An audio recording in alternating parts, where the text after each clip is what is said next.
como que é o campo no interior da matéria? Como que o campo se comporta no interior de um material isolante, como por exemplo um plástico, ou vidro, ou uma cerâmica, por exemplo? Nós não vimos isso ainda, e nós vamos ver isso a partir desse módulo. Vamos fazer isso modelando os átomos, pensando em termos de uma pequena separação das cargas, como se fossem dipolos elétricos. E nós vamos estudar o que acontece microscopicamente para poder chegar a conclusões de como que é o campo macroscópico. Essa foto que você vê aqui atrás de mim é uma foto de microscopia eletrônica feita por uma colaboração entre pesquisadores da Universidade de Cornell e da Universidade de Chicago. Você vê aí uma imagem que tem 3 átomos de espessura.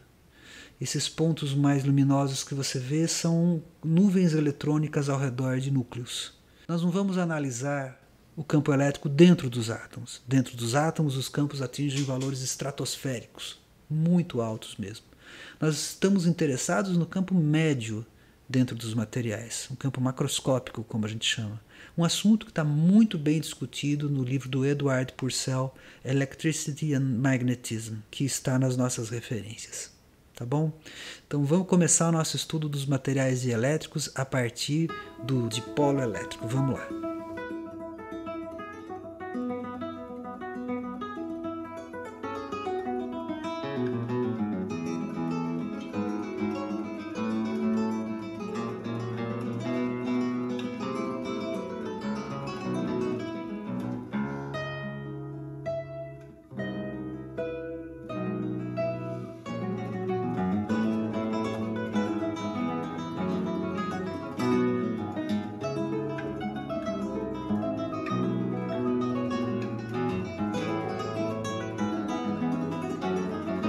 Vamos começar o estudo dos dielétricos a partir de moléculas polarizadas, as moléculas naturalmente polarizadas, como por exemplo é o caso da água, em que as cargas positivas tendem a ficar ligeiramente mais para o lado do hidrogênio, enquanto as cargas negativas tendem a ficar ligeiramente mais para o lado do oxigênio.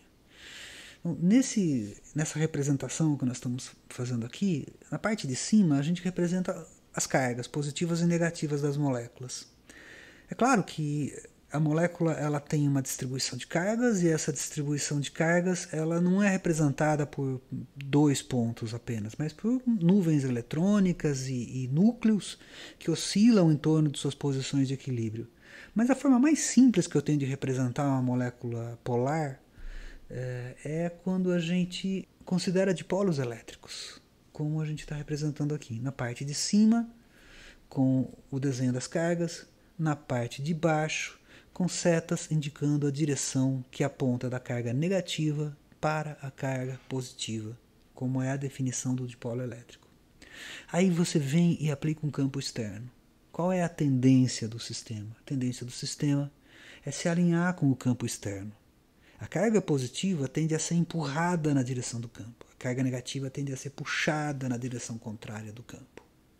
E aí a tendência é uma tendência de alinhamento das cargas.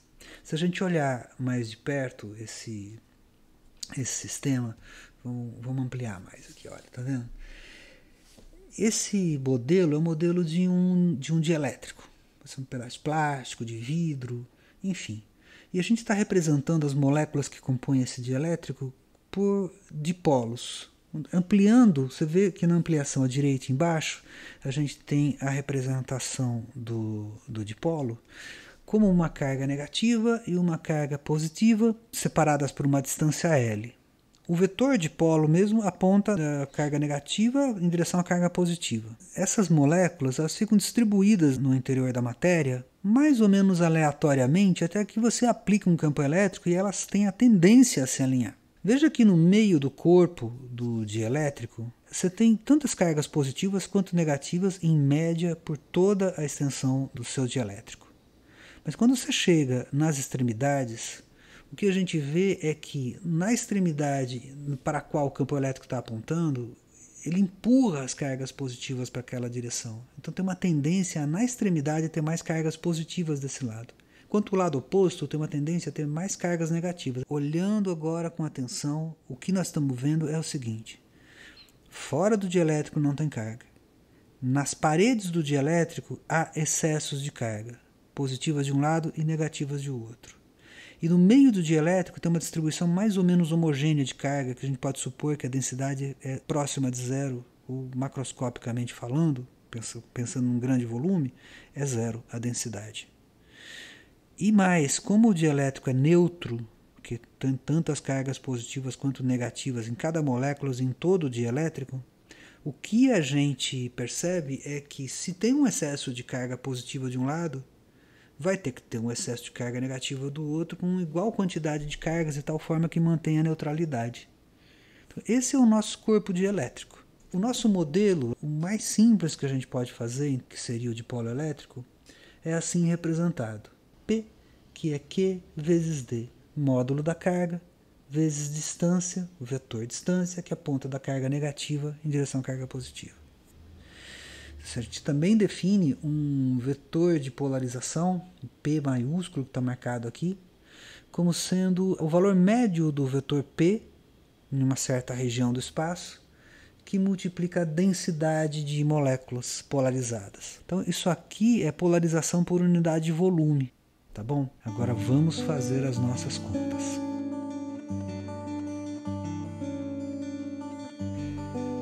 Vamos representar nossa molécula como duas cargas, uma positiva e outra negativa, representam as posições médias dos elétrons e dos núcleos da molécula, e a gente coloca essas cargas positivas em cima do eixo Z, para a gente começar a fazer nossas contas. Então, imaginar que aqui está a origem, né, do nosso sistema. O que a gente quer fazer é calcular o potencial elétrico a uma certa distância da origem por causa dessa molécula que está aqui. Então, vamos por partes. Essa molécula ela tem um momento de dipolo, que é um vetor que aponta da direção da carga negativa para a carga positiva. Se essa distância aqui a gente disser que ela é d, e eu vou colocar como vetor, porque está apontando daqui para cá, e que essas cargas têm módulo, uma tem mais Q e a outra é menos Q, o módulo é Q, então o módulo igual, o vetor de polo elétrico, ele se escreve como carga, módulo da carga, vezes o vetor D. Aí, se eu quero saber, por exemplo, o potencial elétrico num ponto aqui, ó, estou desenhando ponto relativamente próximo do dipolo, mas eu estou interessado mesmo em um campo bem distante, porque quando você vai estudar a polarização de moléculas, você quer ver o campo não dentro da molécula, mas a uma certa distância dela. Então, nós vamos considerar que essa distância aqui, eu vou chamar esse ponto aqui do vetor R escrito em relação à origem. Tá? É o R em relação à origem. Quanto que é o valor do potencial nesse ponto aqui, potencial elétrico? Potencial elétrico a gente escreve assim, ó, potencial vai ser a soma das contribuições de menos Q e de mais Q. Para o mais Q, 1 sobre 4πε0, Q que multiplica 1 sobre a distância. E eu vou chamar essa distância de R+. Aqui, ó. Essa aqui é a distância R+. E tem a contribuição da carga negativa. Então, eu coloco um sinal de menos, que vai multiplicar o valor da carga. E a nossa carga negativa está a uma distância do ponto R, que a gente vai dizer que é R-. 1 sobre R-. Aí quando a gente olha essa conta aqui, dá para a gente fazer isso. Ó. Fica 1 sobre 4πε0, que multiplica carga. Bom, a gente faz R+, que multiplica R-, e em cima fica R- menos R+. Tá bom? Essa aqui é a nossa pequena álgebra que a gente fez aqui. E aparece R- menos R+. Esse cara aqui é muito importante. Então, essa conta aqui, ó. Por quê? Porque essa conta ela pode ser representada a partir de um triângulo retângulo bem aqui, ó, na origem. Vamos considerar esse triângulo retângulo que eu desenhei aqui. Esse ângulo que está aqui, esse ângulo aqui, ó, vou chamar esse ângulo de θ, ele praticamente coincide com o ângulo θ que o vetor R forma. Praticamente coincide porque eu estou supondo que essa distância D é muito, muito pequena comparado com o módulo de R, tá bom? Então, como isso é muito, muito pequeno, as linhas ficam quase paralelas. De fato, quando a razão D sobre R tende a zero, o módulo da razão D sobre R tende a zero, os ângulos coincidem. E aí eu posso escrever esse trechinho aqui, olha, presta atenção nesse pedacinho. Esse pedacinho aqui é a diferença entre a extensão de R-, que está aqui, e R+. Percebeu? Olha só, são quase paralelas essas duas linhas. O R- é quase paralelo ao R+. E aí, se eles fossem exatamente paralelos, projetar o R+ sobre o R- com um ângulo reto, formando um triângulo retângulo, corta o R- exatamente no ponto em que as distâncias ficam iguais do R+ até o ponto mais Q e do R+ na direção da carga negativa. O que sobra é justamente a diferença entre o módulo de R- e o módulo de R+. O que sobra é isso aqui, ó. É isso aqui. Quanto que vale esse pedacinho? Esse é o cateto adjacente de um triângulo retângulo em relação a um ângulo θ cuja hipotenusa tem módulo D. Tá bom? Então, eu vou escrever aqui, olha, que essa quantidade, R- menos R+, ela é igual a D cosseno de θ. Tá certo? D cosseno de θ é esse pedacinho aqui. Com isso eu consigo escrever o meu potencial, olha só, 1 sobre 4 πε0, D que multiplica Q, que multiplica cosseno de θ. R+ e R- são aproximadamente iguais. Por quê? Porque a diferença entre eles, que é D cosseno θ, é muito, muito menor que R. Então, são aproximadamente iguais. E por isso eu posso fazer aqui sobre R ao quadrado. Tá legal? Mas olha que coisa. O ângulo θ calha de ser o ângulo entre o D, que aponta na direção Z, e o vetor R, que identifica essa posição aqui. Então nós vamos usar esse fato, que o ângulo entre eles é θ, para produzir esse cosseno de θ que está aqui. Eu faço isso multiplicando em cima e embaixo por R. Quando eu faço isso, eu tenho D que multiplica Q, que multiplica R cosseno θ. Essa quantidade, olha só, eu vou escrever até aqui, ó, aqui embaixo do P. Isso aí é P escalar R. Tá bom? Por quê? Porque o produto escalar é o produto dos módulos, que é, no caso, o P, que é Q vezes D. Q vezes D. Vou colocar o D para cá, para ficar igualzinho com isso. Que multiplica o R, o módulo de R, vetor R, sem vetor, que aparece aqui, ó. E o ângulo entre eles, quando a gente tira o cosseno. Ou seja, esse pedaço aqui de cima nada mais é do que P escalar R. Tá certo? Então eu tenho que o meu potencial elétrico, ele fica P escalar R dividido por 4πε0 R ao cubo. Bacana? Muito bem. Próximo passo é o seguinte. A gente deduziu isso colocando o dipolo na origem. Tá? Isso a gente pode fazer. Agora eu vou generalizar essa situação. Eu vou tirar o dipolo da origem e vou fazer uma mudança nas variáveis aqui.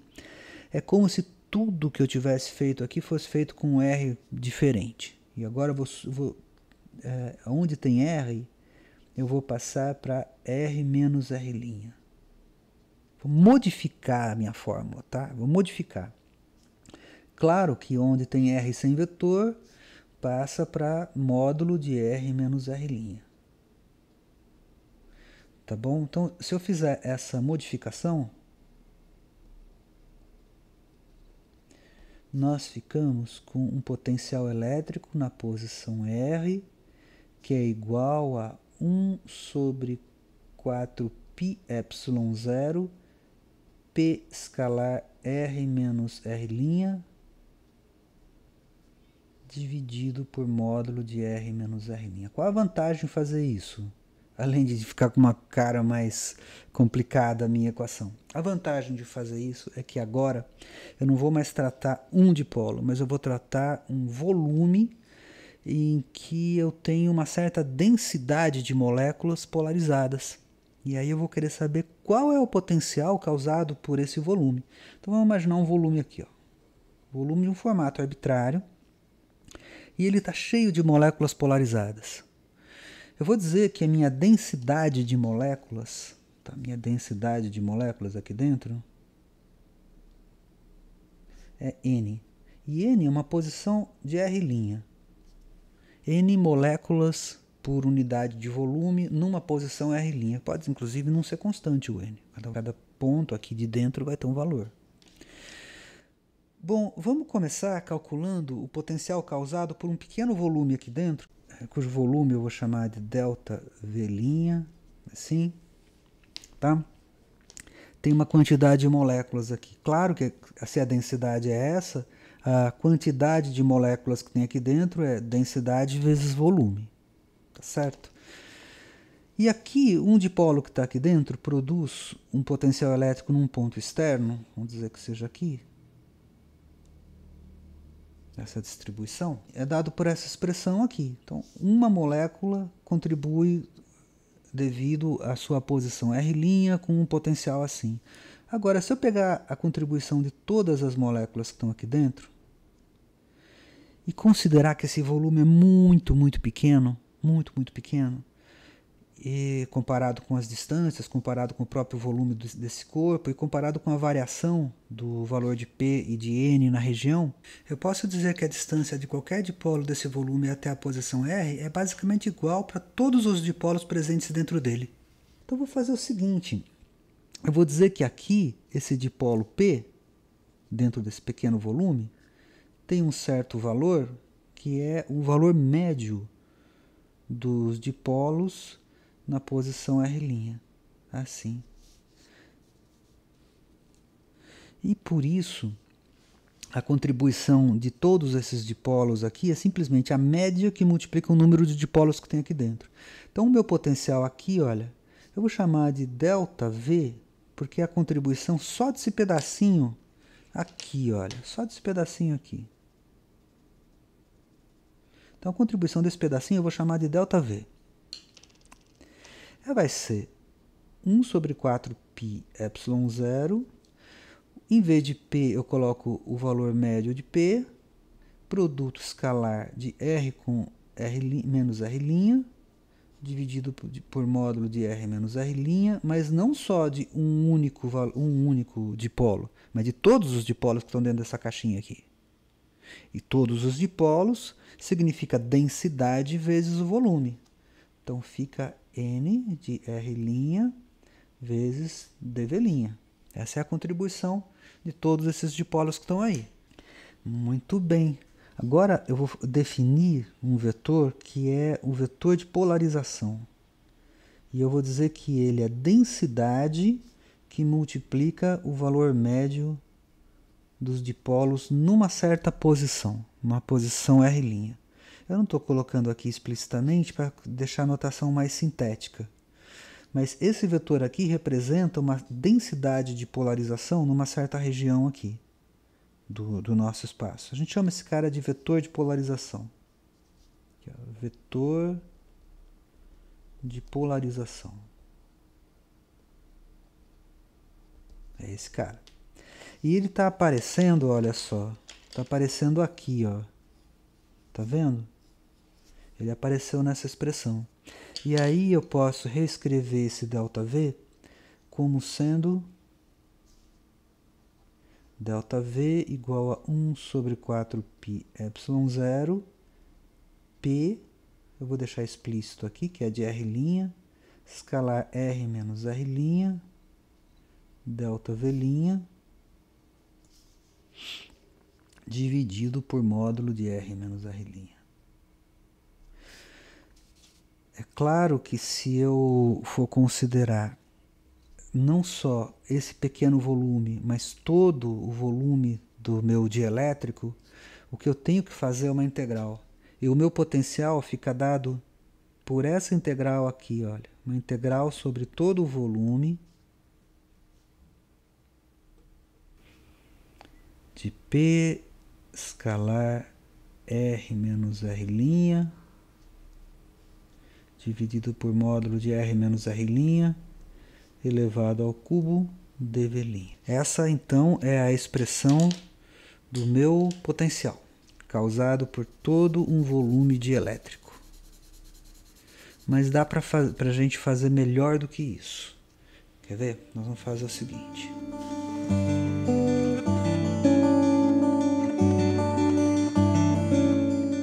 Vamos reescrever a nossa expressão aqui para o potencial. Que é V é igual a 1 sobre 4π ε0, integral do volume de P escalar R menos R', dividido por módulo de R menos R' ao cubo, dV'. E aí a gente repara o seguinte, que esse pedaço aqui, olha, R menos R' dividido por módulo de R menos R' ao cubo é igual ao gradiente na coordenada com linha, que faz diferença, né? A coordenada com linha opera sobre o vetor R', de 1 sobre R menos R', módulo.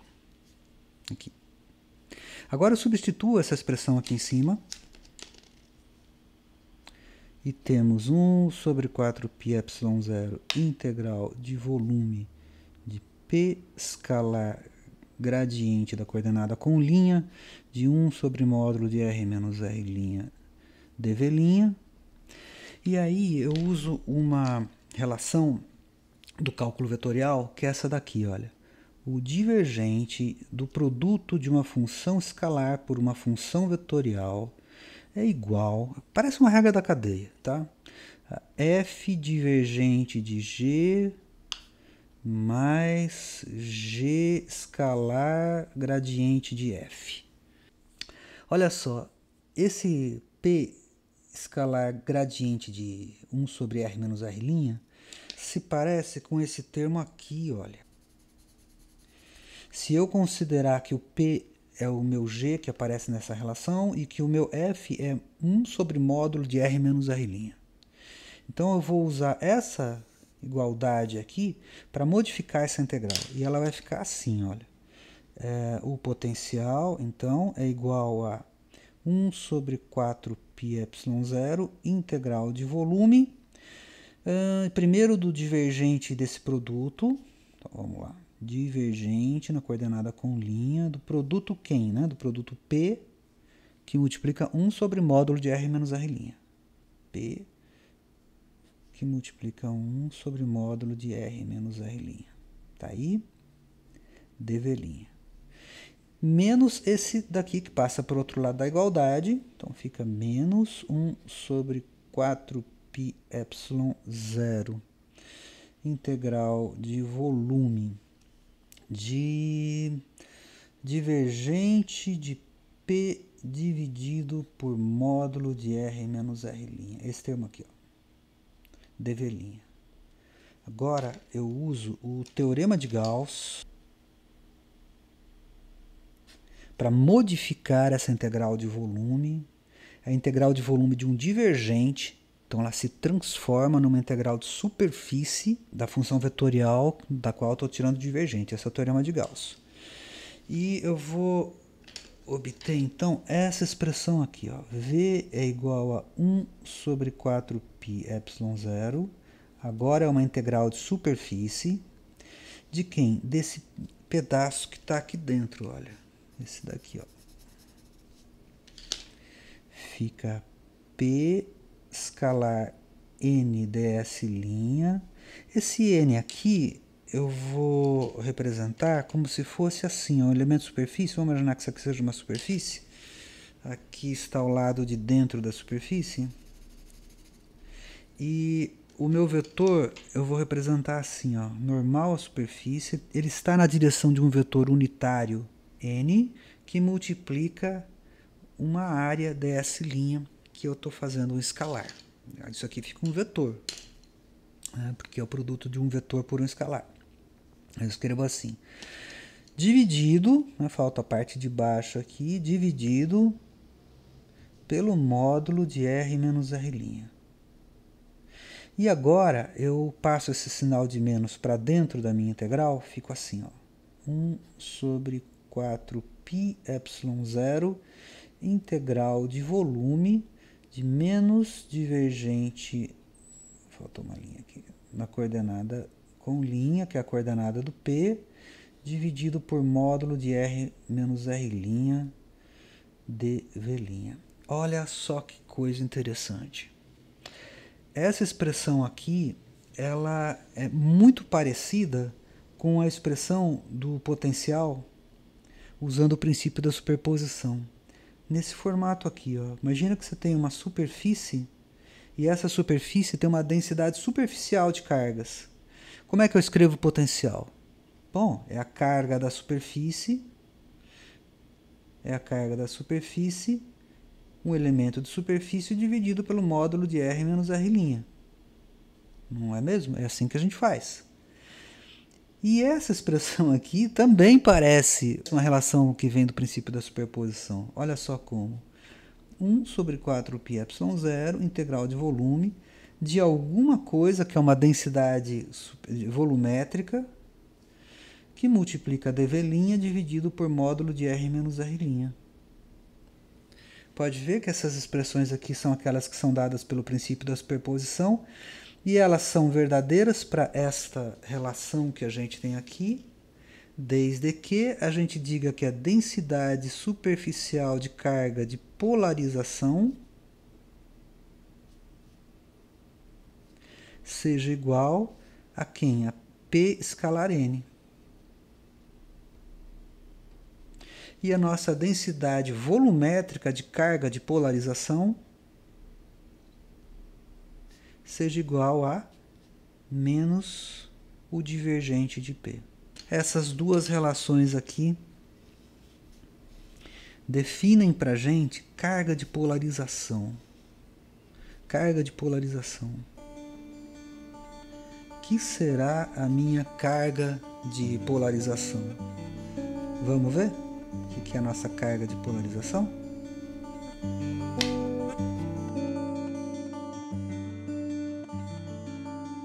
Pois bem, a gente deduziu essa expressão e chegamos em seguida a comparar o valor de P escalar N com a densidade de carga superficial de polarização e a densidade volumétrica de carga de polarização como menos o divergente de P. Vamos ver o significado então. Aqui nesse esquema à esquerda você tem uma representação dos dipolos quando se aplica um campo elétrico. Eles se alinham todos na direção, ali está representada na direção vertical. Embaixo a gente representa só as cargas desses dipolos. Então você imagina que são muitas moléculas que se alinharam formando camadas de cargas positivas e negativas. À nossa direita a gente vê um modelo simplificado de como seria uma peça de elétrica. No meio, representado ali, muito organizadinho, não é, né? Mas em média você pode pensar que no meio, para cada camada de carga positiva, tem uma camada de carga negativa exatamente no mesmo lugar, de modo que a carga total é nula no meio do dielétrico. E sobra nas extremidades carga positiva de um lado e negativa do outro. Esse é o significado da densidade de carga de polarização superficial. Na superfície do volume, é aí que a gente calcula a densidade de carga superficial, há uma densidade de carga que corresponde ao vetor de polarização produto escalar com um vetor perpendicular à superfície. Então, você coloca o vetor perpendicular à superfície do lado de cima, ele está alinhado com o vetor de polarização. Dá um valor positivo. Tá? O vetor de polarização aponta para cima, nesse caso aí, porque sempre dá carga negativa em direção à carga positiva. O vetor N do lado de cima aponta para fora, aponta para cima. Os vetores estão alinhados, a densidade de carga de polarização é positiva e você vê na primeira camada cargas positivas. Tá bom? Na camada de baixo, na última camada de baixo, fica uma camada superficial negativa. Como que a gente calcula isso usando essa expressão? O P continua apontando para cima, o vetor de polarização continua apontando para cima, mas ali naquela superfície, o vetor unitário que aponta para fora da superfície está apontando para baixo, portanto alinhado ao contrário. Portanto, um produto escalar que dá um resultado negativo. Por isso você vê uma camada de cargas negativas ali. E por que o produto é um produto escalar? Olha só, se a gente considerar um pedacinho da superfície, tem lá as moléculas alinhadas chegando na superfície. Se você inclina a superfície, essa mesma quantidade de moléculas vai ter as pontas chegando numa superfície que é maior, que é ΔS dividido pelo cosseno de θ, que você inclinou a superfície. Daí a gente faz o produto N escalar P, o que dá P cosseno θ, que multiplicando por ΔS vezes 1 sobre cosseno θ fica o mesmo resultado que antes. Ou seja, essas duas superfícies, como a gente vê, tem 7 cargas, ela tem que dar o mesmo resultado.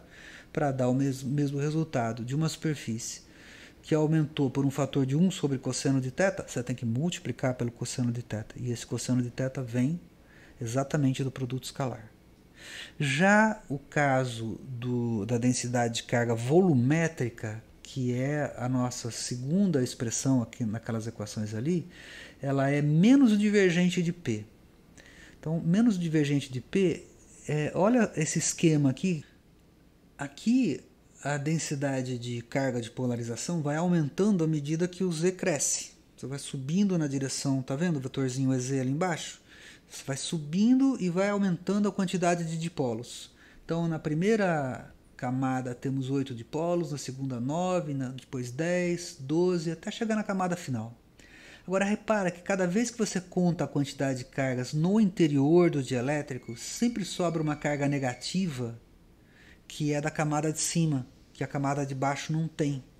Então, à medida que você vai subindo, vai aparecendo sempre uma carga negativa aqui a mais. Você faz a conta, você vê que sempre sobra menos Q em cada camada. Aqui tem 8 cargas negativas, as 8 cargas positivas vão calhar de estar na mesma região das 9 cargas negativas da camada de cima. Sobra uma carga negativa. Então, nesse volume, em média, sobram cargas negativas. E é por isso que aparece menos o divergente de P. Então é esse que é isso que representa a carga de polarização volumétrica.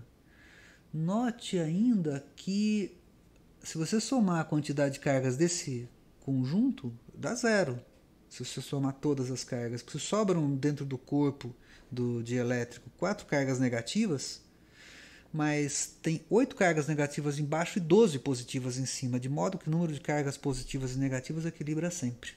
Tá bom? Vamos em frente então.